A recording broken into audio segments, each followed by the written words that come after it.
Hello guys, it's me Eric. I'm going to show you how to add a time or timer onto your video. So you're going to need two things. We're going to have an effects window and we need an effect controls window. If you don't see these two things, we can go to the top left where you hit Windows.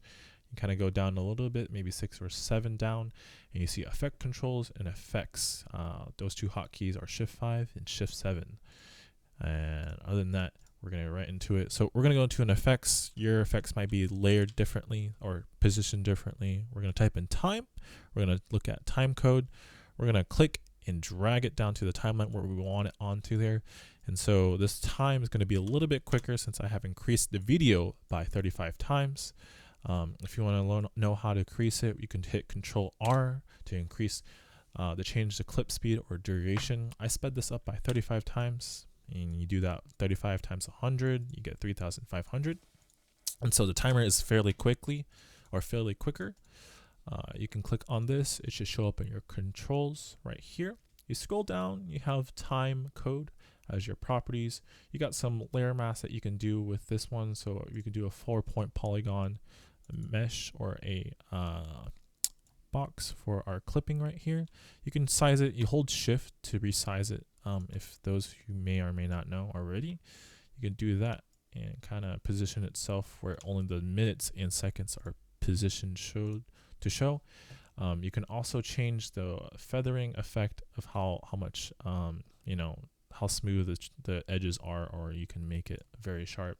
Depends on your taste, whatever works. And then with your positioning, you can do left and right. Since this is a mask, it's only positioning the actual timer itself rather than the clip. We're gonna get rid of the mask. We don't need that.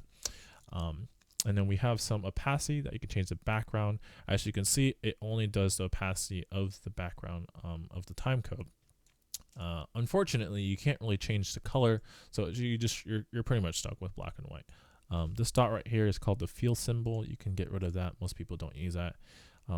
You may see the dots are different. With the non-drop frames, those are colons, and then we have semicolons right here for the drop frames. Those are just indications for video production. So you can do offsets as well if you are doing differently on the parameters of like seconds off and they're not synced perfectly. That's okay. We got some media and clips and stuff like that. You can do generate, you can do media, you can do clips itself. They're just fairly different in terms of time. So if you do just clip, the clip itself follows the seconds in this video of this particular part. So it's actually slowed down for this part of the video of this clip right here.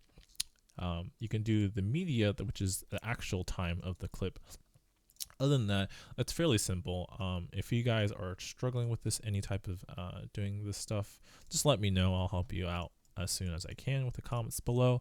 Other than that, I hope you guys enjoy watching this video or find this helpful. I'll see you guys later. Bye.